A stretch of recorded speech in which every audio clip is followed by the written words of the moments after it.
Asplo. Alors moi je suis comédien musicien. Alors je sais pas si vous avez constaté, mais ça fait 10 ans que la SNCF, maintenant ils ont mis des pianos dans les gares. Vous avez vu le truc ou pas? C'est un vrai concept le truc. Et moi, ça fait 10 ans, je viens tous les jours à la gare Saint-Lazare, je joue et je chante là-bas. Il y en a peut-être qui m'ont déjà vu.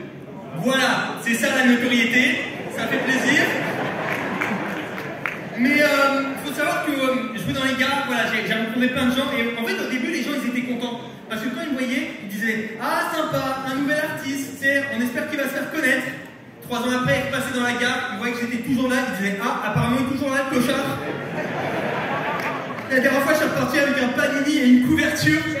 Vous savez, il y a une mamie de 70 ans qui s'appelait Suzanne, très sympa, très mignonne, elle est venue me voir, elle m'a fait waouh, il jouait merveilleusement bien du piano. J'ai dit merci, ça fait plaisir.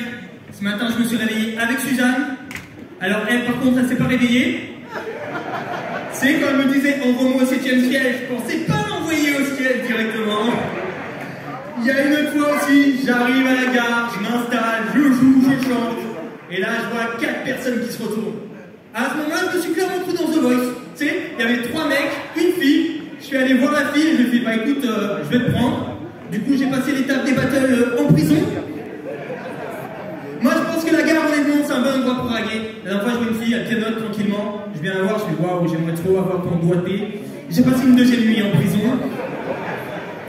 Je pense que les gens qui ont fait le plus chier dans la gare, c'est les commerçants. Parce que tous les jours, ils entendent les mêmes choses, les mêmes chansons, les mêmes artistes. Moi, ça m'étonnerait pas qu'un jour, vous savez, on entende une annonce qui fasse pam pam pam, le pianiste de la gare Saint-Lazare est prié de fermer sa gueule, merci.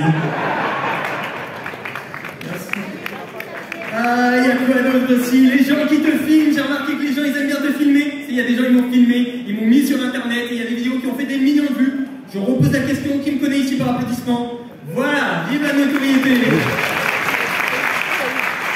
Mais il faut quand même savoir que jouer dans les gares, ça m'a quand même ouvert des opportunités. J'ai rencontré plein de gens et aujourd'hui ça m'a permis de faire Bercy. Et ça, je pense que ça peut s'applaudir les gens. J'ai fait Bercy. Calmez-vous, calmez-vous.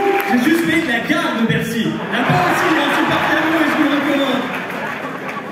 Ah, il y a eu quoi d'autre? Je vous laisse souffler.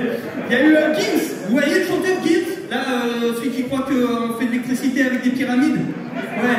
Et ben, Gims, il est venu chanter à la gare Saint-Lazare. Et moi, tu sais, moi, je me mets à l'échelle de Gims parce que je me dis peut-être qu'un jour, on fera des tournées comme lui, des grosses scènes. Quand tu vois Gims qui vient chanter à la gare Saint-Lazare, on se dit, on est dans la merde quand même. Ah là là, je vais vous parler d'un truc un peu moins drôle. J'ai perdu mon chien il n'y a pas si longtemps. Je sais pas s'il y en a qui ont des animaux. Ouais, bah moi j'ai perdu mon chien et tu sais, je veux dire, c'était triste parce qu'il avait 15 ans, c'était un ado, il avait toute la vie devant lui. Et moi je me souviens, quand j'avais mon chien, souvent je rentrais tard le soir. Des fois je rentrais vers 4h du matin.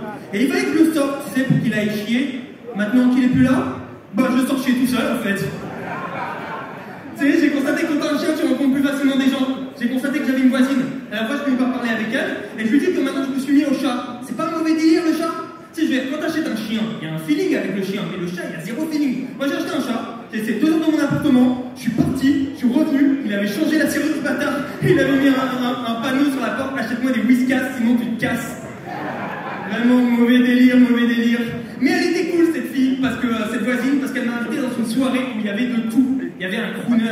Vous voyez les crooners? C'est le genre de mec, dans n'importe quelle situation, ils vont pécho. Même si le mec il est moche, hein, il va pécho. Tu sais, ils arrivent au piano en mode genre, ouais, c'est pour toi, bébé. Alors, je sais pas s'il fonctionne le piano. Parce que je. Ah ouais, ça marche. Super. Écoute, on va essayer.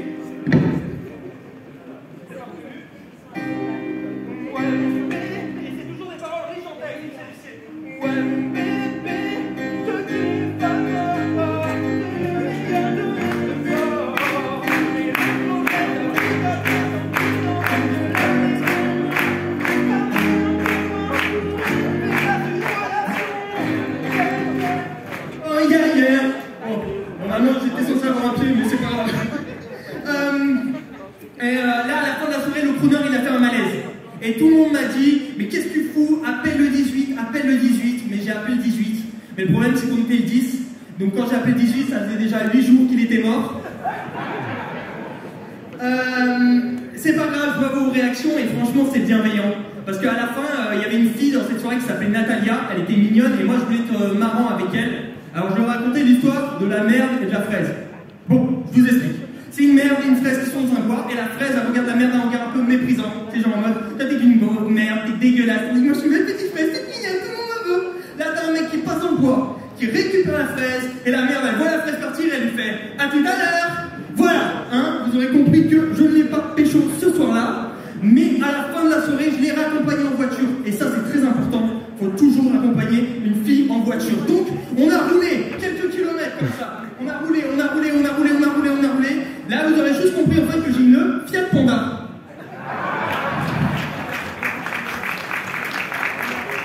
Une fois en bas de chez elle m'a proposé le café. Forcément, j'ai dit oui. Une fois chez elle, je lui ai dit alors, est-ce que tu veux le faire? Elle m'a dit oui. Du coup, elle est partie faire le café. Et une fois, moi en même temps, ça m'étonne pas parce que ma vie, je la compare souvent au papier toilette. Dans le sens où au début, tout était rose. Après, tu es au bout du rouleau et tu finis souvent dans la merde. Et vas-y DJ, lance-moi le son, on va terminer en musique avec vous. Vous êtes là, Créteil?